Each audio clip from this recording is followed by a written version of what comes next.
What's up guys, it's Jensen and welcome to another video. So we're just after the All-Star break in the NBA, and the Milwaukee Bucks have clearly been the best team in the NBA thus far. We're talking number 1 in points per game, number 1 in rebounds per game, the number 1 net rating in the NBA, the number 1 defense in the NBA.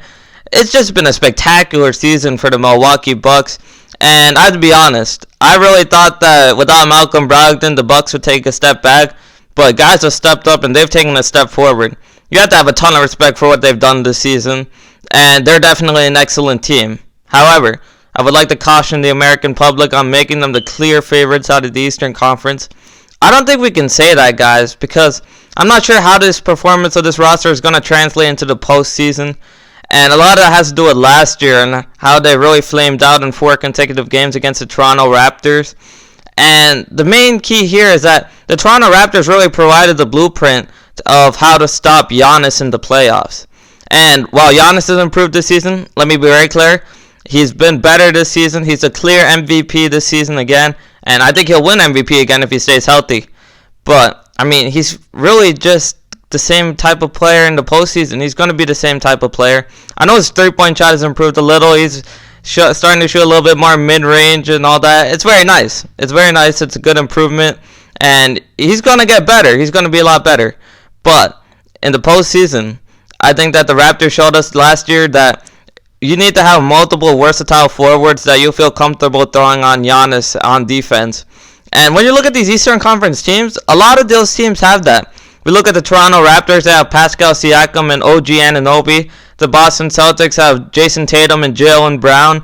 When we look at the Miami Heat, they have Jimmy Butler and the newly acquired Andre Iguodala.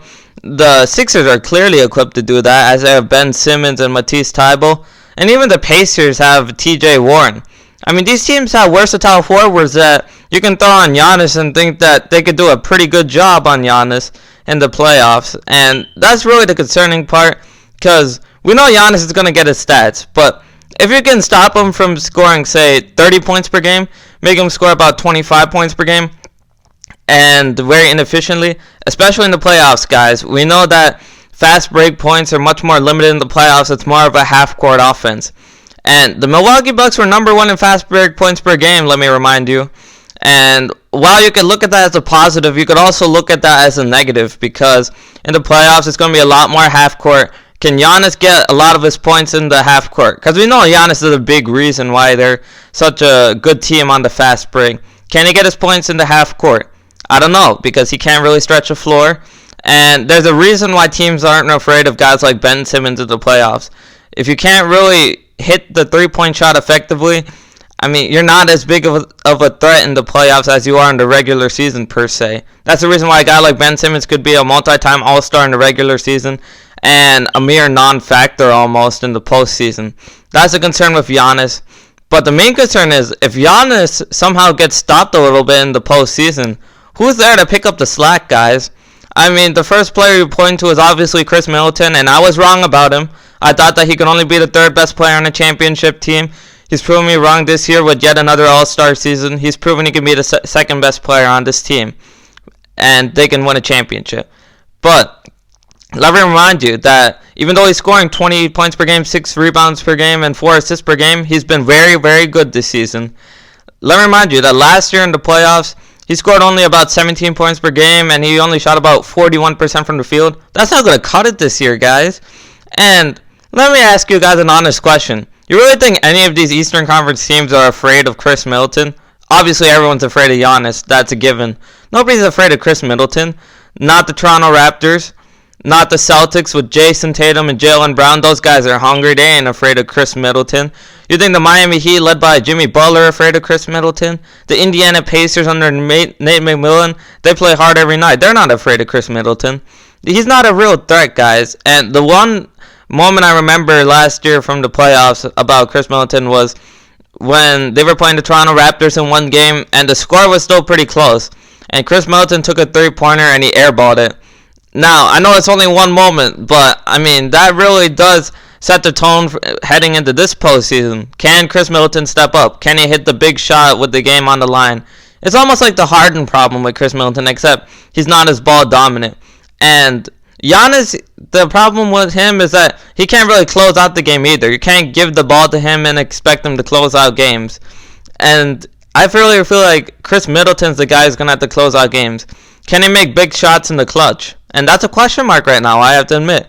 When we look at a guy like Eric Bledsoe, he's always been so inefficient. It's always feel like he had such a high ceiling, and yet he never really has lived up to it. I mean, he's so physically talented, but he only shoots about 75% from the free throw line. He's only about 33% from three. I mean, the bottom line is that even though he's a very, very good point guard, in the playoffs, when you're that inefficient, can you really be relied upon on a game-to-game basis? And with the rest of this Milwaukee Bucks roster, we look at a guy like Brook Lopez, per se. He's a very nice player. He plays good interior defense. He can stretch the floor. But you're not really going to depend on him too much on offense. You can't really rely on him too much on offense. George Hill is a very good backup point guard, but he's not a guy who can really carry the offense, maybe aside from one game here and there. Wesley Matthews, kind of the same issue. He's also getting a little older. And a guy like Ersan Ilyasova, he's one of my favorite bench players because he takes a lot of charges. He can stretch the floor. But none of these guys, other than Giannis, you can really say you feel confident about heading into the postseason. That they can carry the team if Giannis struggles a little due to his lack of ability at the three-point line. Can you really depend on Chris Middleton? Can you depend on Eric Bledsoe? These are the questions. That's why we can't call the Milwaukee Bucks a clear favorite out of the Eastern Conference. And me personally, I really like Boston right now because with Tatum, Jaylen Brown, Kemba Walker, Gordon, Hayward, even a guy like Enes Kanter off the bench, Marcus Smart off the bench, they have the pieces in place to beat the Milwaukee Bucks. And I really feel like that's why we can't really say the Milwaukee Bucks are the clear favorites out of the Eastern Conference. Anyways, thanks for watching this video, guys. Please like and subscribe. I'll be providing more NBA and NFL hot takes as the season goes on, and have a good day.